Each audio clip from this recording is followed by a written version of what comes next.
Oh. Do the results of this evaluation influence what the chapter does?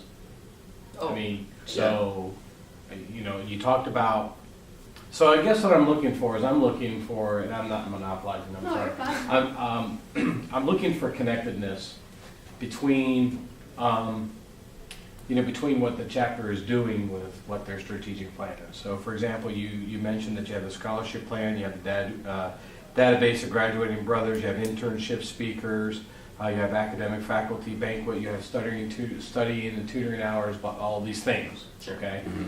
So are these efforts or these initiatives evaluated through this strategic evaluation process? And then what do you do with it? You mean That's the question. The individual initiatives, as in like we're going to have an academic banquet, or So yeah, I mean, so you're having an academic faculty banquet. Is it tied to any strategic goal? It would fall under a goal, most likely. I would hope, but I'm Yes. just saying No, it no, does. But I think the key there is that if we go to the chapter and say, hey guys, we want to increase our GPA by 0.1 this semester, and everyone claps and walks away. Right, We're like, great. Right. But the way we solve that is by linking it to a particular person, because he has responsibility there. So the evaluation portion of that, so the scholarship plan includes a lot of stuff. Right. And he hasn't implemented his goals through the scholarship plan. So when the strategic planning committee evaluates what has happened at the end of the semester, the next academic chair, or him if he continues to be it, looks back at that and says, these are some changes that we can make that should be effective. So the committee's responsibility is not to review our plan, but they review the portions of it. And I think that's better because we're at a granular, because it's all encompassing at some point. Right. But we're at the granular level, and I think that's where you really get college students to do things when they have ownership over it. Right, sure. And I think that's very important. so let's say there's like to give you like two examples. Let's say one of our primary goals, something we haven't done in the past semesters, is that overall idea of like no brother left behind, but also no brother held back, right? Mhm. So one big thing we're doing with that is we're trying to emphasize tutoring in realms outside of academics. So that becomes an actionable item for me. Then I go to our chapter and I say like, okay, I'm bad, for example, I'm good at like studying, I have like very good grades, etc. I'm bad at like presentations, making resumes. I'm gonna look for a tutor in that realm. Mhm. And that actionable item fits under that ultimate goal of helping brothers who are already succeeding succeed to a fuller extent. Another example of that is like, let's say we have this goal of tying in other realms of our chapter, like brotherhood with scholarship, right? So I'll think about that and I'll say like, okay, how can we do that? Then I set the actionable initiative, which is have this event of like an event that is fun but at the same time relates to academics. Another chair, which actually happened last semester, will go and implement this event called Dodge the Stress, which happened last semester right before finals. And then they go in and do that, and then they have the event. After that, the strategic planning committee looks at it and they say what went well about this event and what didn't.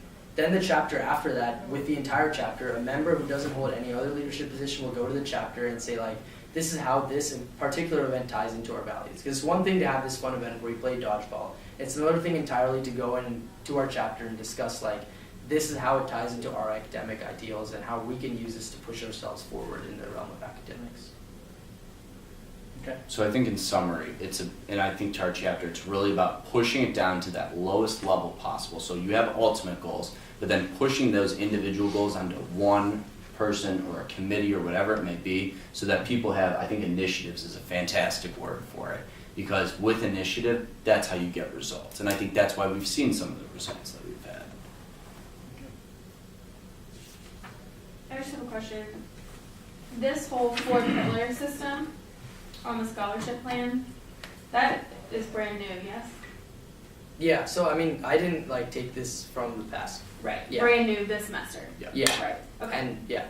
So that's an example of something that academics really has evolved over the past semester. I think we had a good academic plan this semester. I think we have a great academic plan, we had a good one last semester, we have a great one now, and that was through the feedback process. So study hours, which you referenced, which for some brothers works with a certain learning style where they can work in a room where there's 20 other guys and you can sit on the corner and write an essay or whatever. But for other brothers, they can't work in that type of collaborative environment.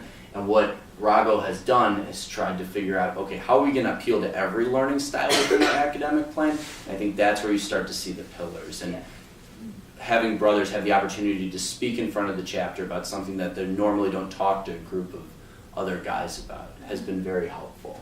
And the way that you will evaluate if this is working is through the strategic planning committee. Yeah. Okay. Is it based? I think you mentioned this and I missed it. Is this plan connected to a point system? Oh, we don't have a point system, no. Okay. So how do you? Are you keeping track of who's doing these study hours? Who's doing these? There's minimums. Okay. Yeah, so we have minimums. So for example, I'll look at my spreadsheet and on Monday I'll be like, these are the people who came in to study hours today, etc. At the end of every month, I'll go in and say, these are the people who are missing study hours, right? Who haven't completed the 4 study hours, let's say. And the people who have gone above that, we recognize their academic banquet. So the people who, let's say, who have the most study hours, who have tutored the most brothers, who have the most hours tutoring, have the highest GPAs, those brothers are then recognized. But for those that haven't met the minimums, there's 2 things that we do. First, I go in and sit with them and say, hey, what's not working? Are study hours just not working for you? Would you rather have brothers come and tutor you? Are you not liking the style of learning? For example, this past semester we had a brother who didn't have much experience with technology, as I referenced in the presentation. So bringing him here and bringing him to a higher level of academics, and he's improved significantly since then, is taking him to people who are familiar with how to teach using computers to people who aren't familiar with it, etc. So I'll go in with that brother and say, this is how you improve. The other thing we do is if things really aren't going well, then we have an honor board, which is more, it's not really like a hardcore disciplinary thing, like if you don't meet these points, you're off the chapter. Because we never really like that idea, because that's something that's what we're not trying to do. It's imposed from exec and coming down the bureaucratic ivory tower, right down to the bottom, that you need to meet this amount of points. If you don't, you're not worthy of being a brother. We want to build that from the ground up, and that's the reason for which we don't have the point system. And for now, it's working pretty well. Okay. Thank you. I don't have any questions. Anything else from you? No, well, I think I mean, just if I can say though, I think you guys are doing a lot of great things. Mhm. Great. I think definitely one of the things that I think I would recommend in the future, definitely familiarize yourself more with the pickup process. Yeah. And I say that probably, and I don't know, we've worked on several committees. I've said that to every chapter that I've interacted with so far. I think that you guys are doing excellent work. You just haven't quite packaged it in the way that is going to make the argument for the level of recognition that you want. And unfortunately for a lot of chapters, you're leaving it us to interpret it, which I'm not exactly sure that's the way it should be. But so I'll just, because I think you guys are doing a lot of good things, and you're doing things that I'm not seeing other chapters doing. Yeah. However, having said that, there's some connectedness missing. But the pieces are there, and you have you're doing the right things. You know, Right. it hasn't fully came through in how you articulate it. But that's okay. I think the more you become familiar with Right. the different levels, you'll do just fine. I'm pretty I confident. think it's important for you all to pass that along too. To Yeah, no, this absolutely, process of course. as a Yeah. developmental process, and Yeah. not just it stops with you two. We get what we get, and we move on. Yeah. I think that he's exactly right. You have all of the pieces. And I think that's Pittock, because I did Yeah. Pittock last semester Right. as president. Yeah. On the whole, Yeah. there's all kinds of Oh yeah. things. Awesome. It's challenging. I mean, it is challenging. Right. I mean, it's a challenging model. It's a challenging framework in which to try and. I mean, you're talking about using a framework that was not designed for Greek development. That's not what it's all about. But you're on the right. I mean, so I think the more you understand the process, Right. the more you understand the different levels, you're gonna be all over it. Great. All over it. I mean, Great. yeah. Thank you. All right, Awesome. thank you. Thank you. All right. Thank you very much. Thanks.